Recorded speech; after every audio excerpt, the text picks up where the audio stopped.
Death be not proud.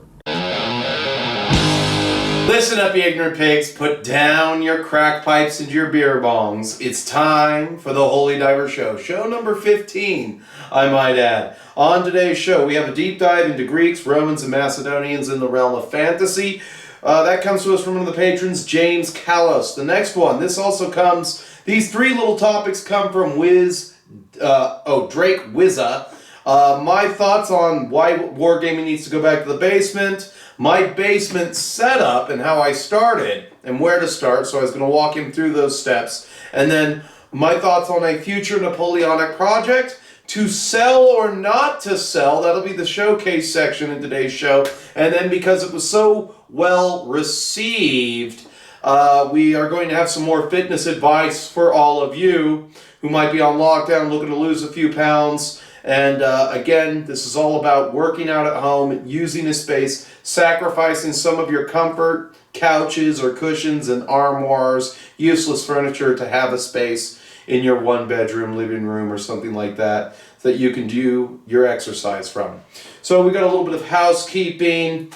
I have 2 horror movie reviews for the month of October. I want to thank those people who left a like and a comment on those. That is greatly much appreciated. If I can get those videos up to 50 likes per video, maybe the same amount of comments, that's when YouTube's algorithm butthole will unpucker a little bit for me, and I can take my survival knife and wall around a hole big enough to stick my entire hand through and get a breath of fresh air. And I do notice that kind of content is very hard. There are people who have the same amount of subscribers as me, and they're getting like 100 views a video. So YouTube does kind of like hate you if you talk about movies. And that kind of sucks. So let's go to our first topic today, a deep dive on Greeks, Romans, and Macedonians inside of the Warhammer fantasy world. Now, you can use Kings of War historical. That is a little bit more recommended, but again, some of those historical units do not stand up that well to the fantasy units in Kings of War, and I don't know if they've updated Warhammer historical to be a 3rd edition game. Somebody in the Kings of War community might want to update me on that in the comments section below, but you really kind of have to look at the classic Greek army under Xenophon. So let's look at what the hoplite had. We all know he had the round shield, the bronze or Lenin cuirass. He had a helmet, pair of greaves, a spear for the primary weapon, and a sword for the secondary weapon. Now we do know that some of the Macedonians, some of the Greeks, there is evidence to support that they did pitch javelins from within the phalanx at the enemy on as a closing action when being charged. And there is just some evidence. From what I collaborated from the book A War Like No Other, there is some evidence to support that. And this isn't going to work against other armored opponents. This would work against lightly armored troops, maybe carrying a wicker shield or a naked savage. It's just kind of common sense. And so let's look at the troops led by Xenophon. You have a Greek mercenary army, which is basically heavy infantry. They recruited the Greeks as heavy infantry soldiers. They did come with their own contingents of light armor troops, such as Cretan archers were in attendance during the March of the 10,000, and they also brought their own contingents of peltists to support the phalanxes in close combat and everything. And during that march, they had to form their own corps of cavalry, because my favorite piece of antiquity is the March of the 10,000 by Xenophon. And these guys had to cut their way out of enemy territory. Every time they capture horses or equipment, they would kind of re-outfit their army to suit the situations they were facing from enemy troops. Mostly it was archers that the heavy infantry were incapable of catching. It was also the self bow only had such a long, it did not have a long range, it just had a medium effective range. And so they had to get Rhodian singers, they had to make their own cavalry.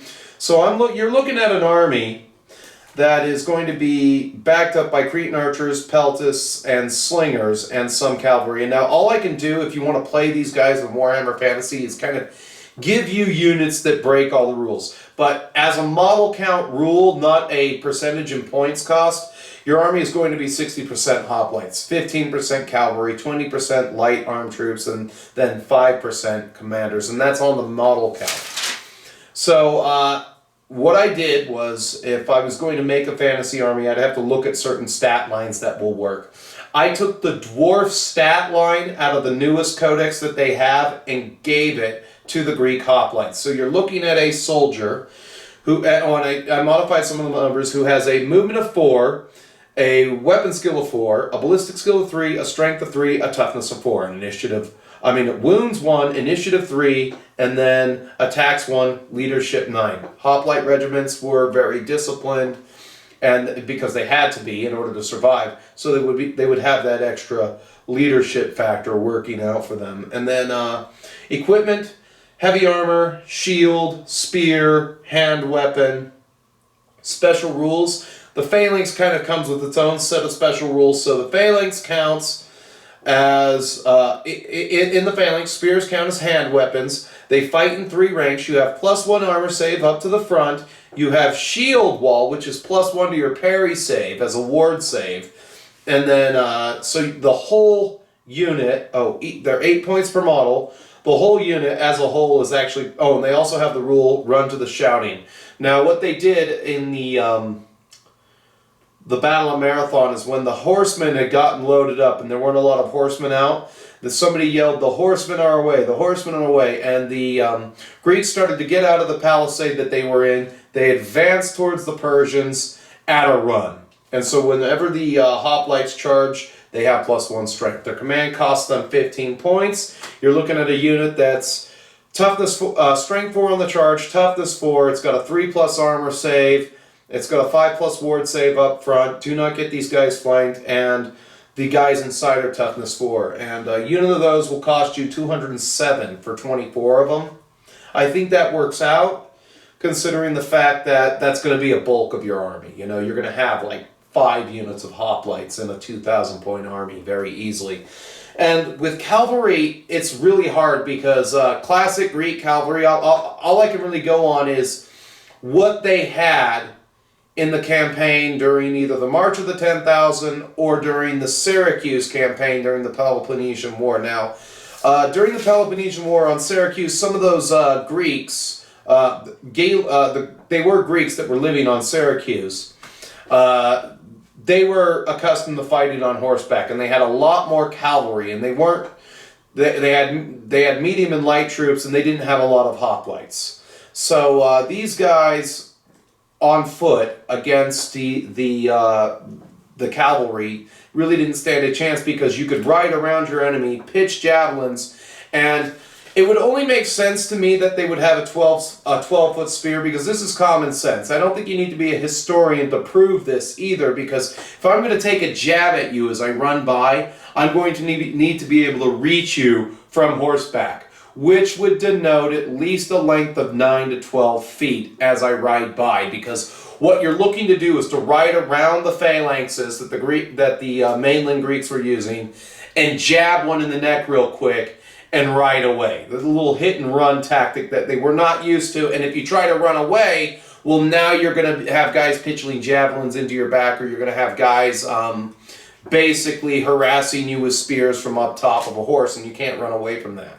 And your archers can only do so much to protect certain areas of the army. So for the cavalrymen, you have a weapon skill of 4, a movement of 9 because their horses are faster than everybody else's. You have a ballistic skill of 4, and then a strength of 4, a toughness of 3, wounds 1, initiative 4, attacks 1, leadership 8. The equipment for them includes the copis, the javelin, and heavy armor spear. They are not shielded, so you're looking at a guy with a dinky 4+ armor save. So if you take a strength 4 hit, that's a 5. That goes to a 5+, a strength 5 hit, that goes to a 6+, and then if you take a strength 6 hit, you don't have an armor save. Their special rules include skirmisher, copis, armor piercing, hit and run, deadly aim. That's +1 to hit with their javelins. Fast cavalry. Nasty projectile. Their javelins are armor piercing. Form up, and then, so I'm giving them an old Beastman rule from 7th edition.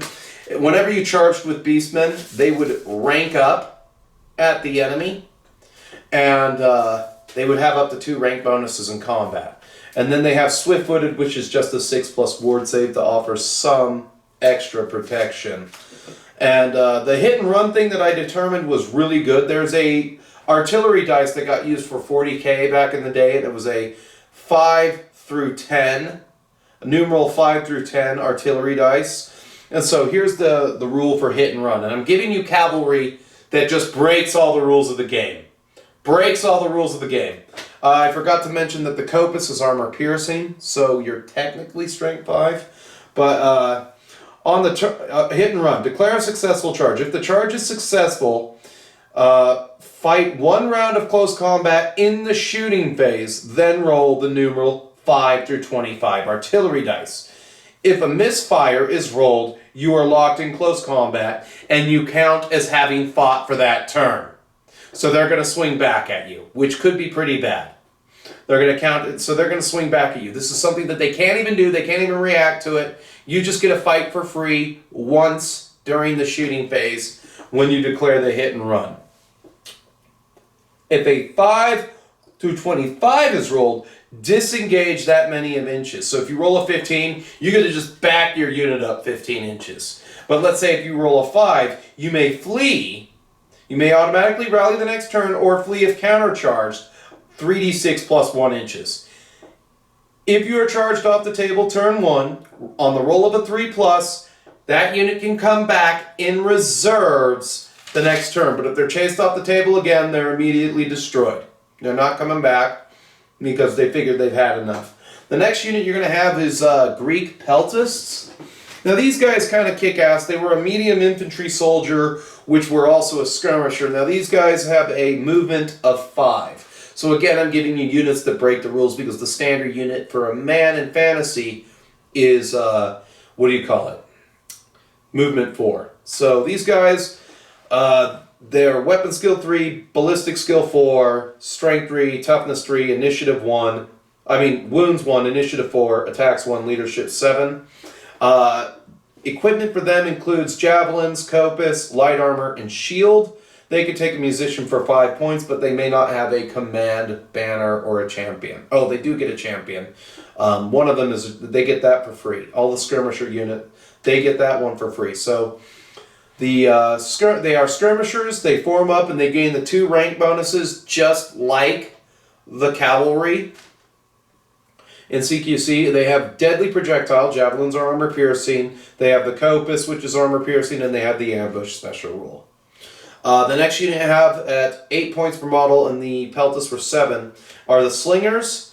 And these guys are BS4 again, strength 3, toughness 3, movement 5. Their special rules include skirmishers, built for speed, so they're getting the 6+ ward save like the cavalry, and they have Rhodian. And that is no penalty for multi-shots. And if you look at the sling, you get to fire 2 shots with the sling, and it's -1 to your ballistic skill. These guys don't suffer that penalty, and their ballistic skill 4. So at 18 inches, you're going to be hitting most of your targets on 4s. And if you're at half range, which is 9 inches, you're going to be hitting on 3s with all those shots. So if you have 20 of these guys in a unit, you get 2 shots of pop at ballistic skill 4.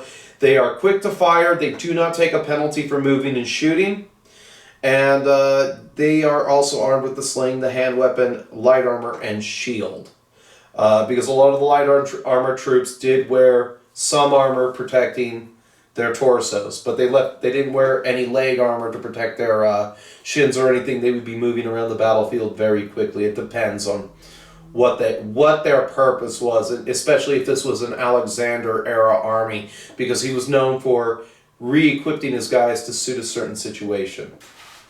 Well, last but not least, you have the archer, and these guys are armed with the short bow, hand weapon, shield, movement 5, ballistics, weapon skill 3, ballistic skill 4, toughness 3, strength 3. These guys are 8 points a model. If you give them a shield, they're 9 points a model. Oh, light armor, they're 9 points a model. Their special rules include deadly aim. They're +1 to hit. At ballistic skill 4, they're +1 to hit. So most of the time you're going to be hitting everything on 3s with your crappy bows that don't have any armor piercing capability, but you're going to be hitting on 3s against large horde armies or ogres or something like that, things that don't have a lot of armor. You're going to be able to do damage. And you also have the quick to fire special rule, skirmishers rule, and volley fire rule. And so, you know, at 9 points a guy, if you equip them with light armor, they're not going to be bad. But if I was going to go through unit by unit, that's a lot of time in a video to devote to one topic. I could probably give you what I would think for Macedonians on their own. But as for characters for your Greek or Roman army, I would pull it from here. So like if you had a general on horseback, I just want to give you one example real quick. Got to go all the way back.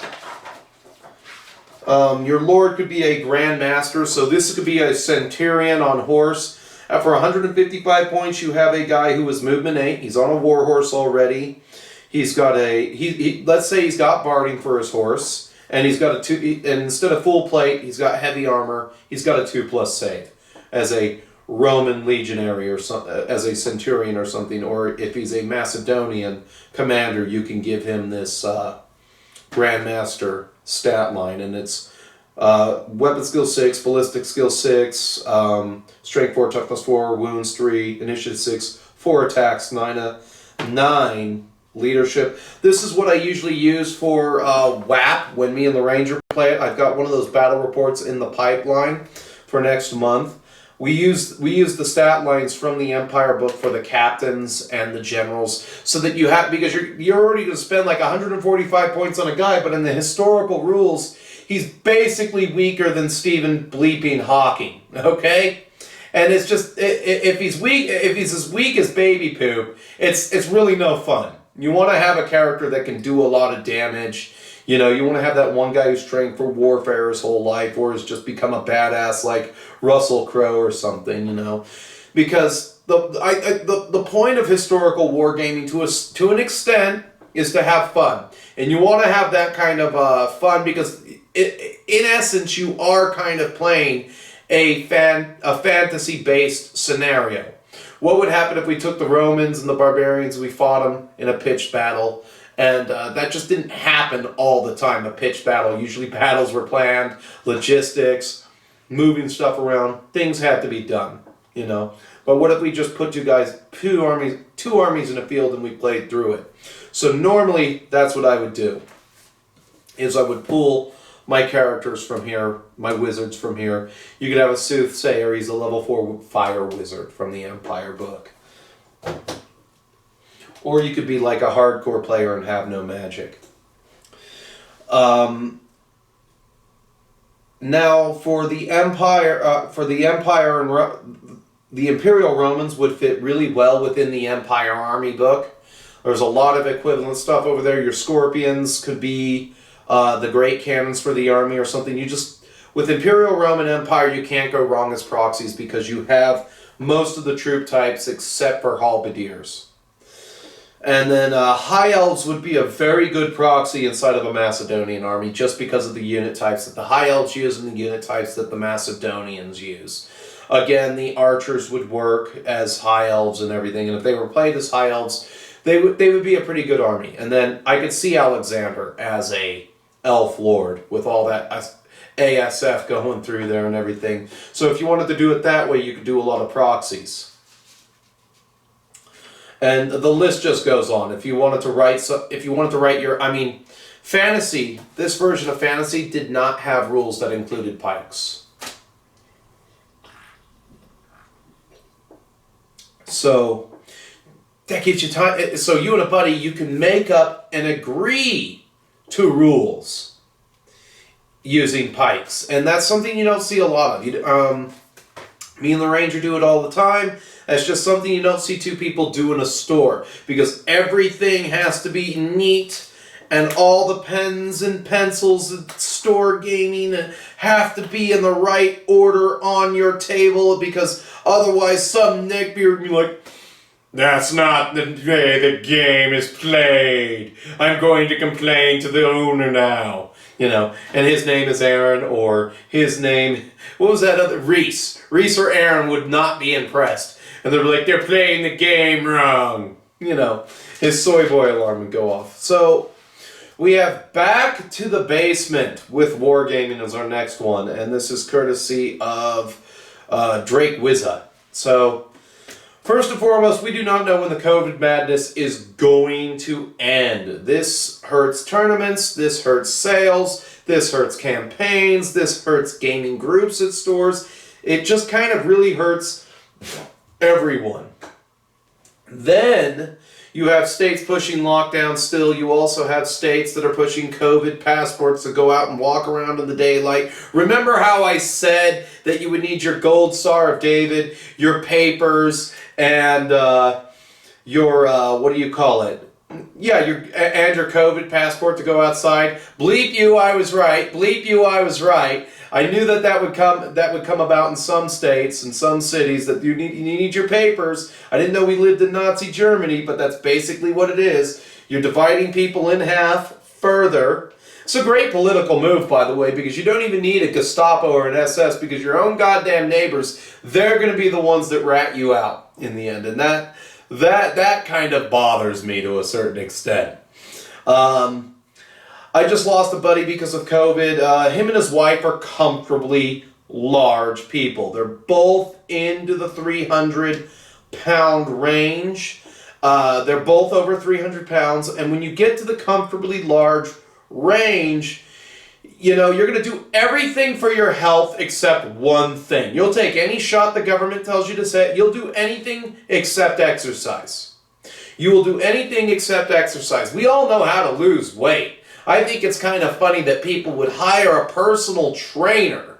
I can understand a dietitian to tell you what to eat and what not to eat for a little while, and then you get the gist of it. You're going to be eating the same damn thing for the last 15 years. Oh my God, I've been having the same goddamn lunch for 15 years, most of the time. And then you have to be told to diet and exercise, or you have to be told to go on walks like it's a breakthrough in exercise technology. And then you see that personal trainer out there with a bunch of blimp people, and he's just basically a $75 an hour human walker. And that's where we are. And unfortunately for my friend and his woman, they're not going to do anything until they have the big number one.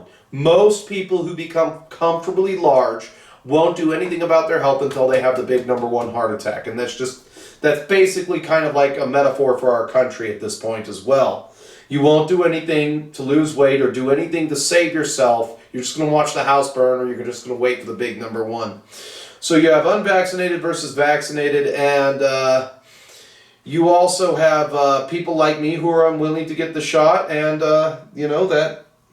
that's just the way it works, My body, my choice, but, we don't see it that way. And then you have neckbeards in stores who are basically NPCs, and they're there to basically make life difficult for everyone. Can I interest you in a butt fucking? And that's why I am never going back to a game store for as long as I live. I've also saved a great deal of money by not trolling the game store. I'm not bringing my wallet into an FLGS and impulse buying something. So, for an entire 8 weeks now, I'm going to say, since I've, with the exception of a trip to get some glue, which I'm never going back even for that, I'm just going to buy my glue on eBay like a normal person. I am not bringing my money in there. I'm just going to get it on eBay and wait for it to come in the mail. And I've saved a crap ton of money. I think I've saved in 8 weeks maybe $400 or $450+ by not going into a game store and looking around and saying, oh, I need this, I need that, I need this. Now, if I need something, I can make a very hardline purchase on eBay and just get that one thing. And most of the time, for that one thing, if it's a paint pod, I don't have to pay shipping. It just comes to me in the mail. And that's fine by me. They don't want my money because they're going to listen to the people who are like, well, he's not vaccinated, so therefore he should have to game outside the store, because that's where this is going. And like I said, we don't know, because they're trying to keep it relevant in the media as much as they can. Like it's this big, huge threat that's going to kill us all tomorrow, you know, and there's nothing we can do about it. And I'm so sick of it. All I got to say is to anybody with a comorbidity or anybody at risk, hurry up and do it and decrease the surplus population of weaker people. That's Charles Dickens at its best right there. If they're going to die, they better do it. For those who are about to die, we salute you. And I know that's mean, but me, I'm not going to die for a very long time.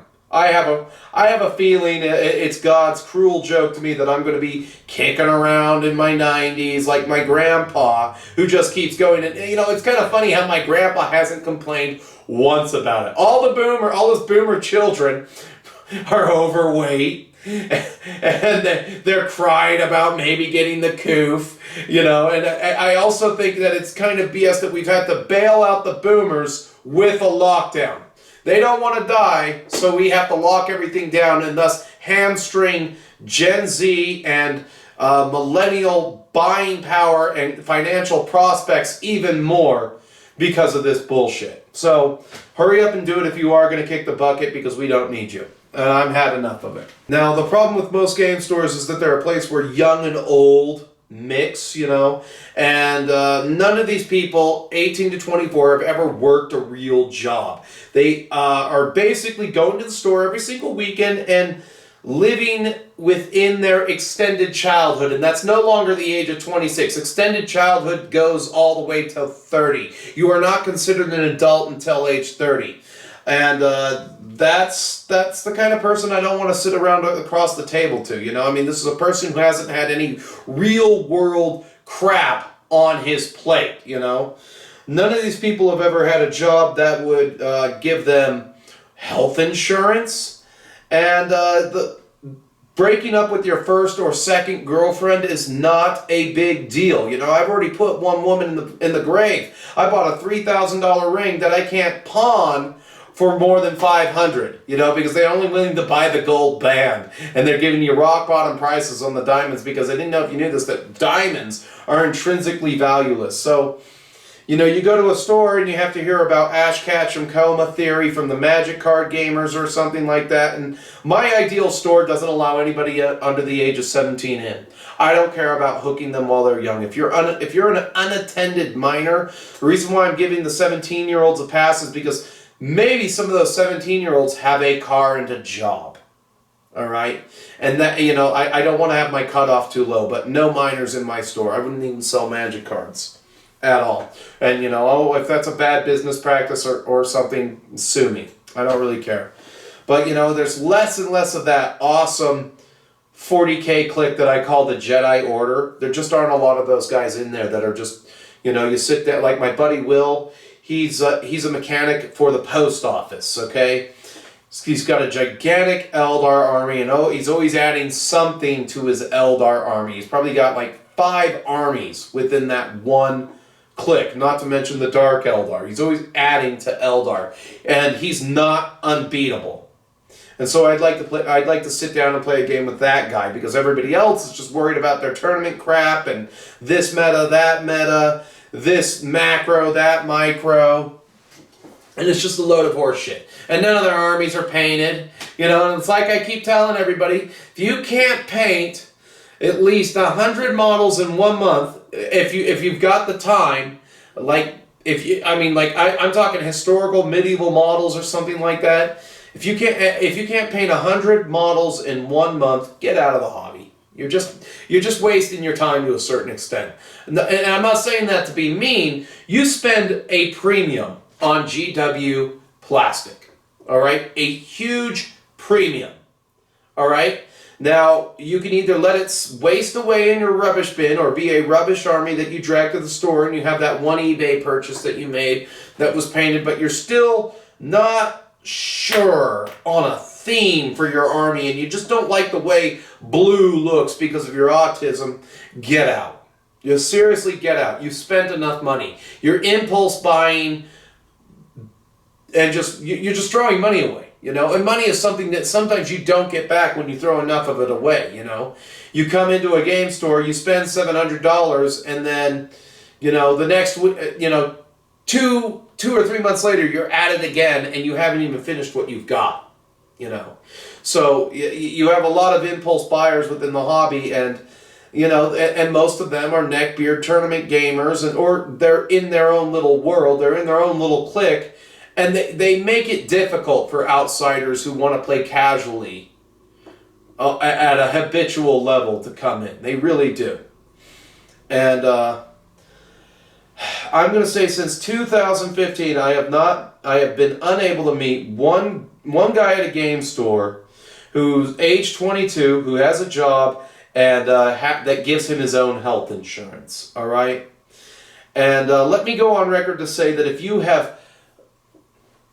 you're 22 years old and you do not have a job that you work 40 hours a week at that pays you your own health insurance, you are a loser of biblical proportions, all right? And let me tell you another thing. 40-hour work weeks are for pussies. I hope you choke on semen, you fucktard! Keep your goddamn game! Let me repeat that. 40-hour work weeks are for pussies. Greatness is not made in a 40-hour work week. I will tell you, though, if you go to college and you major in actuary sciences and you really study and you spend all of those calories of energy front-loaded, you will burn less calories as you get a better job than everybody else. And then maybe you can work a 40-hour work week. But at that professional level, I don't think that is likely. I don't think that is likely at all. And I'm still hoping to meet that smooth, young, 22-year-old guy, fully painted 40K army, and when I sit down across the table from him and I ask him what he does for a living, he looks me in the eye and says, I lump freight off of trucks and stack boxes for a living. And I'd be like, oh my God, that guy deserves a free pizza courtesy of me. But I'm never going to meet him because he doesn't bleeping exist anymore. You know, and I can tell you now, that working at T-Mobile, the Sunglass Hut, security guard at the mall, or the grocery store do not count as real jobs in my book. End of story. All right? They do not count as real jobs. And so that's why me and my friends are more than happy to play games here or at my friend's house. Now, me and my friends have been launching this gigantic 40K crusade. Gigantic. I've already got an epic level Stompa. As a matter of fact, if my cards were in here, I could tell. Hold on. He got his ass kicked. So we won't say anything here. These guys. Alright, I upgraded my kilocans to be 6 in number. They've got 11 experience points. They are already blooded, and they can reroll ones to hit. And I just kind of like how things get stronger. Now, I've already got a heroic war boss. He crumped 2 Chaos Lords today. I know this is a little off topic, but 2K, he killed Chaos Terminator Lord number 1 and Chaos Lord number 2, and he has heroic, he's at the heroic level with 35 experience points. He did get killed by a transport today, and I threw that dice across the room, and I shattered it. Now, if I did that at a store, I might hurt some little pussy's feelings. Oh, you're a bad sportsman. But no, when I do that at my friend's house, it's funny. Do you see what I mean there? When I throw a dice across the room and it shatters into 2 different pieces, and it's a Designer Games Workshop dice, do you see how funny that is right there? I throw a dice across the room, it shatters. I do that in front of my friend, he can't stop grinning. The back of his skull hurts because he's laughing so hard. I can't breathe because I'm laughing so hard. I'm having this thing called fun. You remember fun in the hobby store? I bet you some of you who lived through the 90s in your early adulthood might remember that. It's this thing that brings joy and laughter.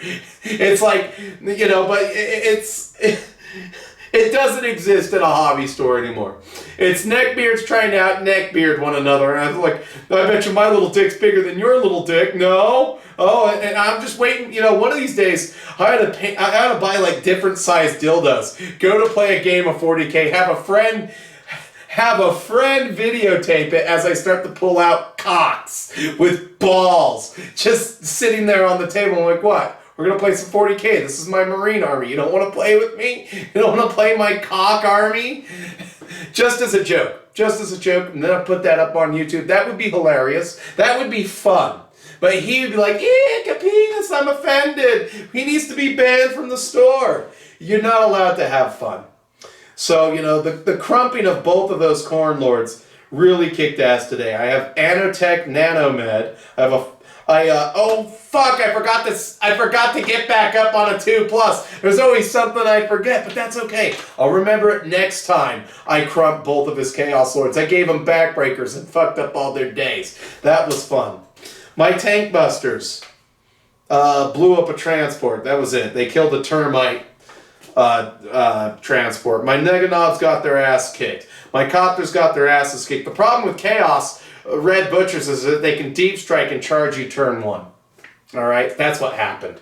And that wiped out a good deal of my army to kill all 10 of those fucking Terminators, I tell you what. Now, Brown Pants unit, these are the head kicker boys. They actually killed a Blood Slaughterer, another Blood Slaughterer, and a unit of Berserkers. Alright? Now, it builds on itself. And I have let's talk about the Stomper for a second, because that's even more hilarious. Let's see. This is impromptu. I don't have the cards, so fuck it. I have my Stompa gains one more experience point. It becomes legendary. So, you know, and that's basement gaming. That, you know, you're not allowed to have that kind of fun with everybody. We have a buddy. He hasn't won a single game. He's gotten his ass kicked every single game. There's 4 of us, and that guy, he's gotten his ass kicked by me. My Stompa, in our last game, which was last week, my Stompa crumped his entire army. And he just sat there, ate chip after chip, thinking about it. And, you know, he's not taking anyone's advice. And then today, he started a new army in the Crusade, Custodes. And he almost beat the Chaos army that I almost beat. And he didn't, actually, I came a lot closer. My buddy had 1 fucking model left. And he had that stupid Dreadnought sitting on there. Oh, I get 4 experience if I give him the Sentinel. You know, so there's a lot to think about. So finally, we come to another subtopic here. My table and my basement gaming setup. If you want to get a basement gaming setup going, you know, where I started, if you watch some of my older videos when I actually moved into this house, I started just painting 2 opposing forces. That was Romans and Barbarians, English and French. So I started with 4 different armies, which is something I do not recommend that you do. Luckily for me, I get a little bit of time off in the winter, and that's when I get most of my painting done.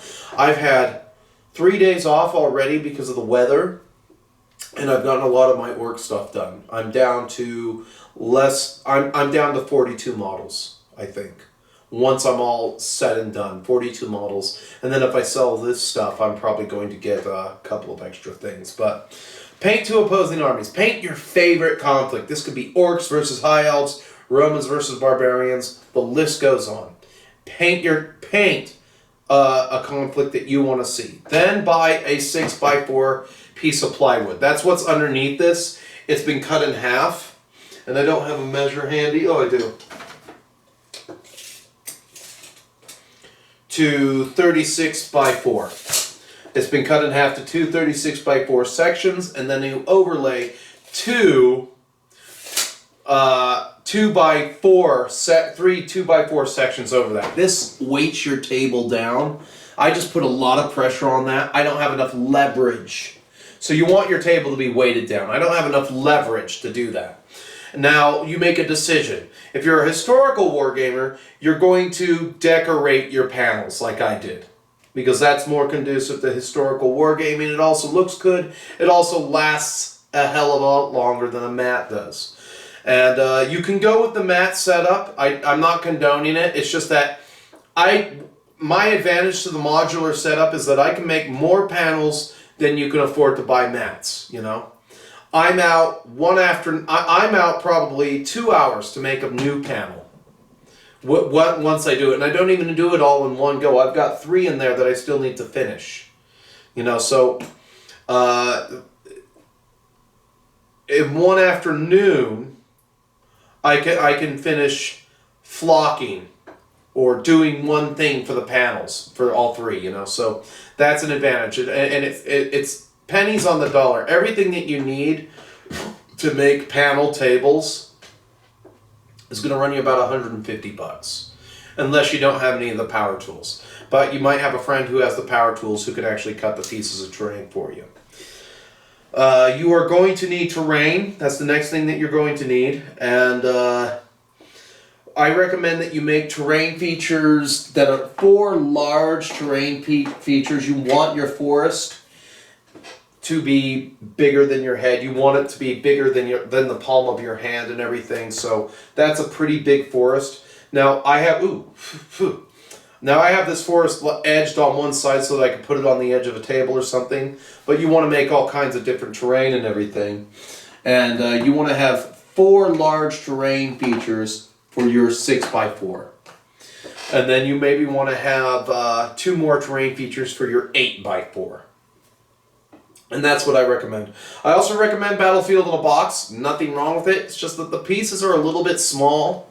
You know, this crater thing is Battlefield in a Box right here. So if you're playing 40K, I highly recommend that you just do Battlefield in a Box with a battle mat setup. Way cheaper, especially now that the tables are smaller. But I still recommend the 6x4 with the overlay and just the battle mat on top of that, because again, you want your table to be weighted. You want to be able to lean on this. You're going to be putting weight on it, and you don't want it to shake or move around. And this is just really stable. So I do recommend that but decorating the panels is optional. And then you can get your Dusty Tone. You can get your what do you call it? Your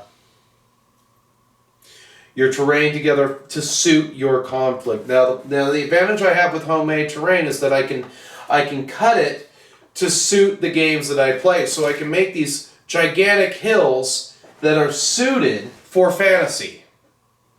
You can't buy something like this. You have to make it. All right? So you have to make it. Or you have somebody make something better looking than this. Because, you know, I can get a lot of movement trays up on here. Oh, boom, there's a unit of cavalry. There's a dragon. There's a unit of 10 handgunners. And then here's a chariot in the middle. You know, I get a lot of things on that one surface. So, you know, you can make the terrain to suit your needs. You know, I made 2 of these big hills. I made one with a second tier on it to suit my needs. A lot more than what comes out of Battlefield in a Box. Now, they do have an extra large hill. It's not bad. Their large hills aren't bad either, but it all goes into what you're going to be playing. And I don't know what you're going to be playing in your basement. And let's see here. One should strive for a setup that allows your battle buddy to come over and do as little as possible upon arrival. He should be able to either come with an army or not come with an army. It doesn't matter. All he's bringing is an extra set of hands and hopefully some rules knowledge to basically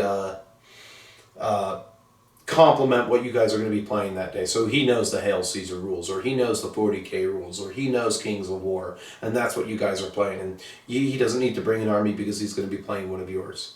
You know, and that's the gaming setup. And that's basically where I started. I hope that helps. And now you wanted to know my thoughts on Napoleonic gaming. Well, that's an easy one. When it comes to Napoleonic gaming, I am a bit of a scaredy cat. And mostly because of the large time commitment that comes with that. I'm going to be out a lot of TNM. LeonT 66 answered a few of my questions. He said a standard army in Napoleonics will run about 212 guys. That's a lot of TNM I'm never going to see again. Now, when it comes to Napoleonics, I want to participate, but I don't want to commit. I do not want to commit.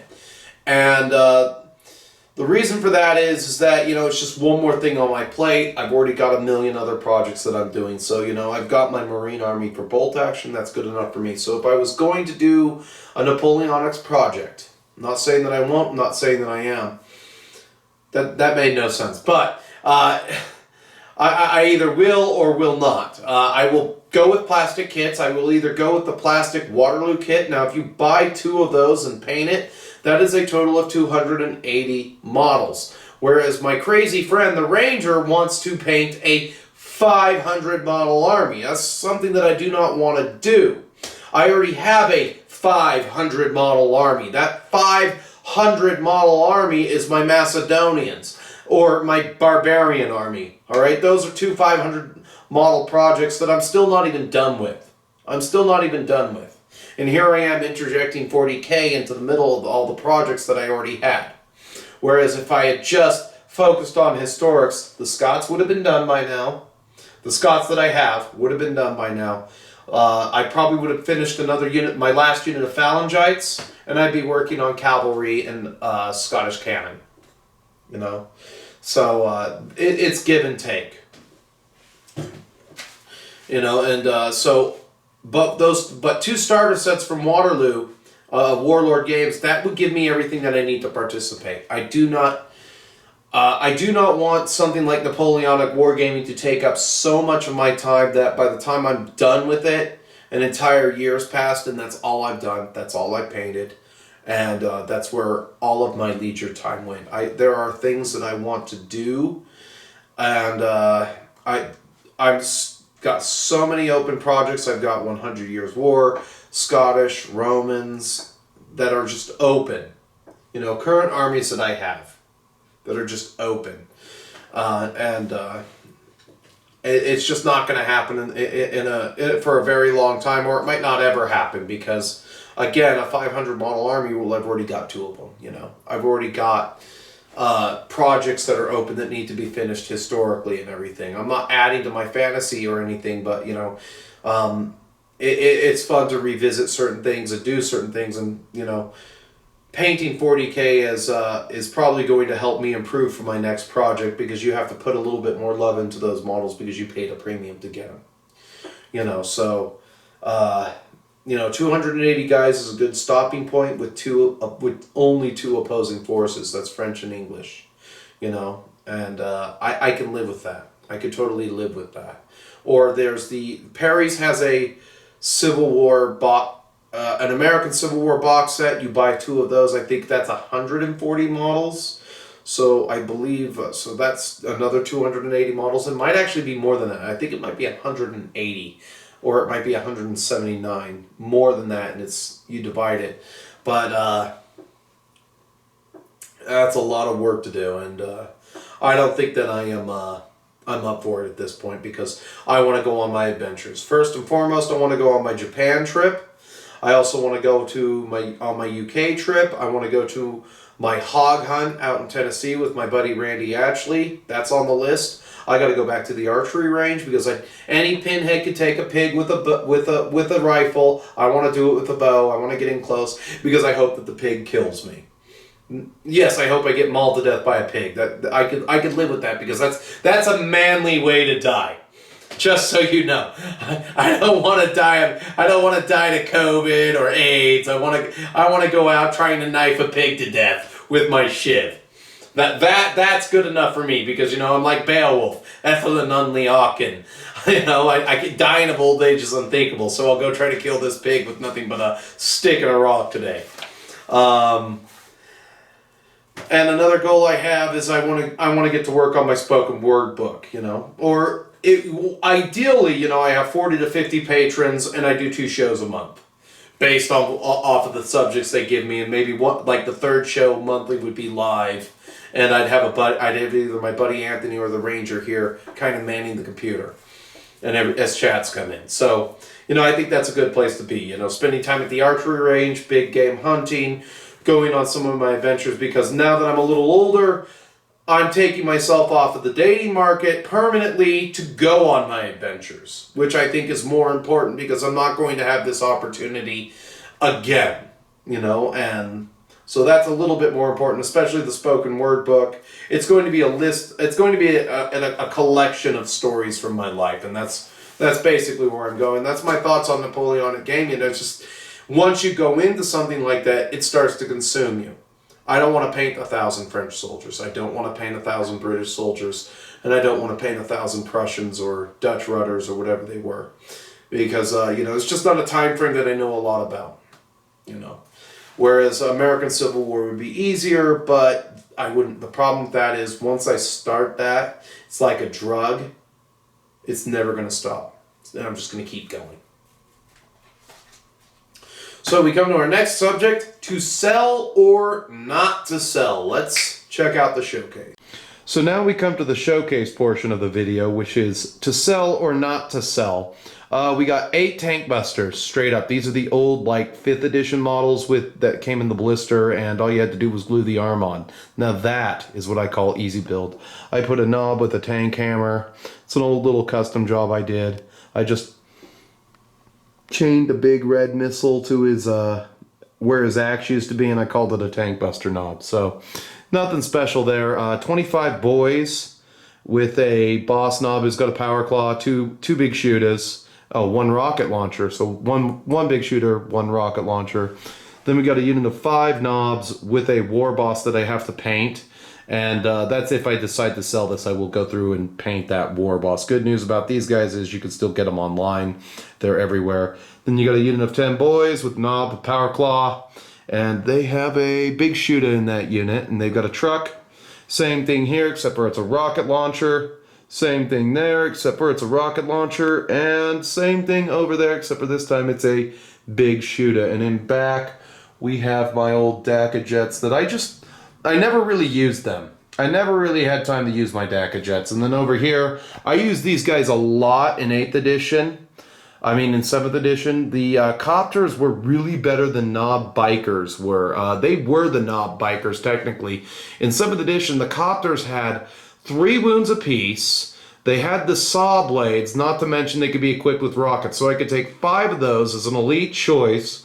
I think I had a unit of 6 with a pain boy and a war boss on a bike backing these guys up, and that's what I would use to destroy units because, let's face it, strength 8 rockets would end Marines.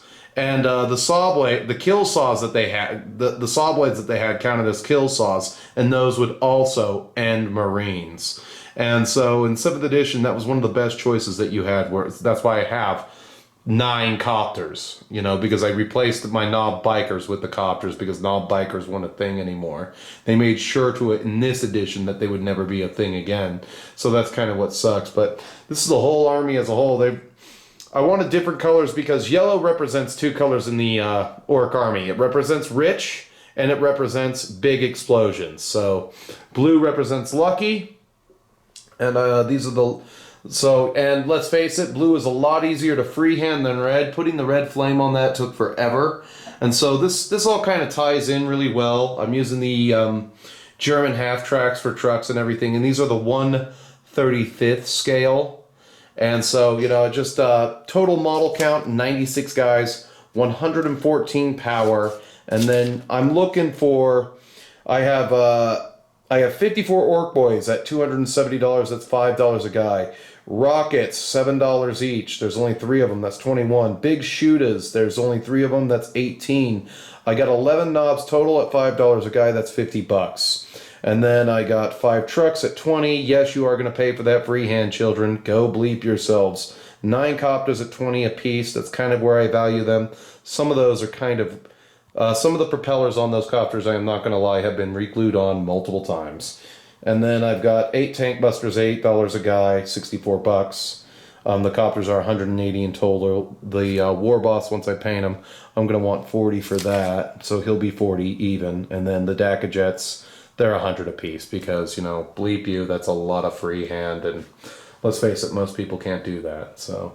And then so my estimated cost is $943 on this to sell or not to sell. I don't know what I'm going to do, if I'm going to let this go to auction or if one of my fans wants to come up to me and make an offer for it. But that's just the little showcase segment. And, this really goes through with, you hold your shit and you wait, and then all of a sudden new stuff comes out and you start painting that. And I kind of, orcs are my thing. They're the one army that I'm invested into, and I still have, even losing this, I still have like a 5,000 point orc army, even though I sold another 2,000 point, another 100 power earlier this year. So, you know, let's get up here. I converted up all these big shooters, these different big shooters to go on the trucks and everything. That's actually a Meganob's arm, and I modded up a handle from an old shooter model that I had to put on the end of that. And then I just figured they could keep this big, whatever it is, cannon on there, and that would be the knob's right or something. The knob with the war boss or something. But these guys actually have a special rule in the new codex. It's called Trucker Boys. So you can actually move 12 inches, jump out, get 8 inches of movement, and then, because you have to be 3 inches away, and then you can move as normal once you disembark. And then you can actually assault the enemy like turn one. And orcs are just, let's face it, in this edition, they excel way better in close combat at toughness 5. And they don't die like faggots to chicken pox, piss, and shit anymore. So, it's the army. And this is one of my favorite sections, the whole to sell or not to sell, because if I get rid of this, I'm probably going to get some Rucka Truck squig buggies and some Megatrax scrap jets. That's what I'll do to put into this, because I only have 18 more boys to get to 60, and then I have to buy 15 sluggish shooter boys to get those units up to a full, what do you call it? 18, just slugger and chopper, because I can have 2 shooter boys in the unit. Nobody's going to notice that, but right now I have 7 shooter boys in each unit, and I want to have 3 units of shooter boys, and so that's going to be I think that's going to be like 90 brand new boys, whereas I think the number here is sitting around, that's 57, 58, that's 60 boys. Sitting there at 60 boys. So that's it.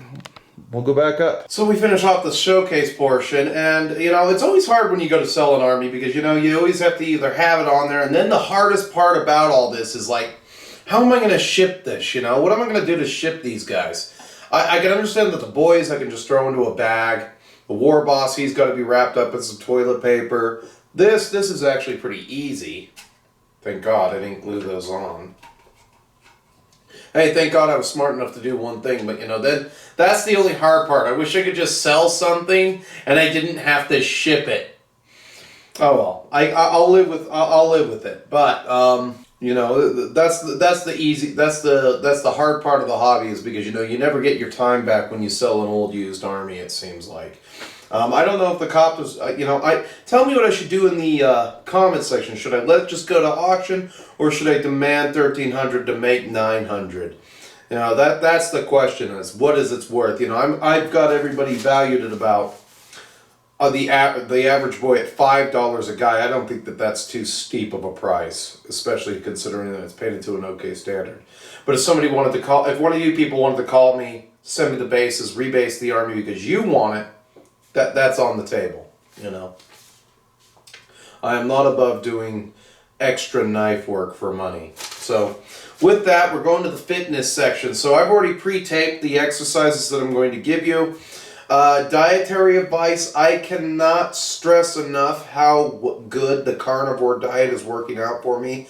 I am eating one carb rich meal per week, 2 carb rich meals per week. So on Thursday night, I take 2 packages of ramen. I take the oysters, the tuna, the clams, the shrimp, and the crab meat. I put all that in. I put all the liquid in there on the noodles, and I let that fry up with some honey inside of it, and then I cook it with hot sauce and the sodium packets. The reason why I'm doing that is because again, you want to make sure that you're getting a couple of high calorie meals for different workout routines that I'm doing, but that all of those shellfish, really good for your hormones. And I'm also cooking the 5 shellfish all inside of the pan inside of bacon grease. Now I've got bacon grease, so you cook your bacon first, then you add a little bit more grease, and you soak up all the grease with the seafood, and then you put hot sauce on that. It's not bad. And then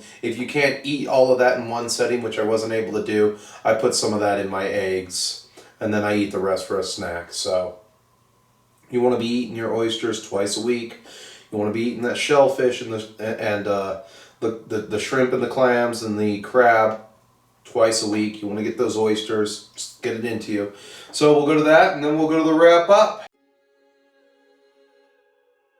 All right, you ignorant pigs, listen up, put down your crack pipes and your beer bongs. It's time for more fitness advice with the main man. Things you're gonna need, your bench. You're always gonna need your bench. This is your space. This is that couch that you got rid of in your apartment. You're gonna need some 15-pound dumbbells this time, all right? We're gonna be getting you some gear. You're gonna need a stick, about 5 feet long, maybe. Yeah, just above waist high, a stick. Normally a broomstick. You're gonna need your 30-pound dumbbells. You're gonna need a brick to stand on, all right? You're gonna go over here, first exercise, calf extensions. All right, so let's get this brick into frame here. You'll preferably hang on to a doorknob. You'll be hanging on to a doorknob, so you'll come right here on your brick and you'll go 1, 2, 3, 6, 7, 8, 10. You're gonna do 30 of these calf extensions. All right? Then you're gonna get the stick. You're gonna get the stick. All right? So on the stick here, that'll work. You're gonna do 30 squats, just as good as you can. 1, 2, 3, 4. All right? You're gonna do 30 squats on your stick. You take your 30s, you're gonna do flies.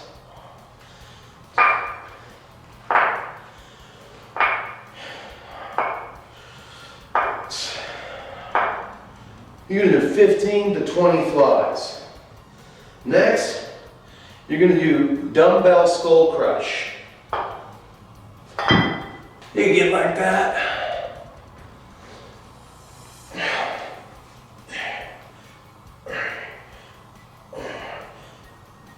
And you want to get the ultimate stretch that you can on this. Next, we got crunches. So we're coming down to the floor, we're doing a little bit of calisthenics. You got your basic crunches. You're gonna do 30 of these bad boys.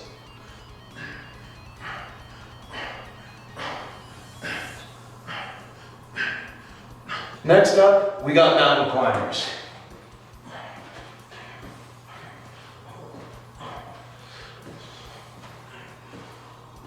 You're gonna do 30 of those. Last but not least, we got super push-ups.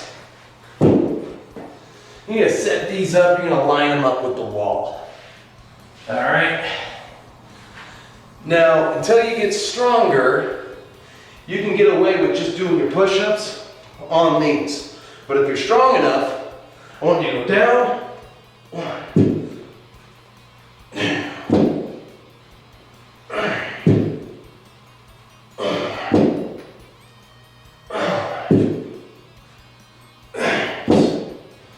14 to 20 super push-ups. That'll get your blood pumping. If it makes me a little bit winded to do them, because I don't do them that often, it'll definitely mess your ass up. After that, we got a whole new set of exercises. So after you do your first 7 exercises, flies, dumbbell skull crush, crunches, mountain climbers, calf raises, 10 super push-ups, stick squats, you're gonna do what I call alpha males, which are a superset of bench press and bicep. Now, I got a barbell behind me that I'm gonna use for that. It's optional, but you're not stopping. You're gonna do all of this 4 times. You're gonna do 15 to 20 of each of these. So we'll start with the bench. Now you don't wanna go all the way down past your shoulders. You always wanna be level when you do your bench. So you pick up your 30s, bam.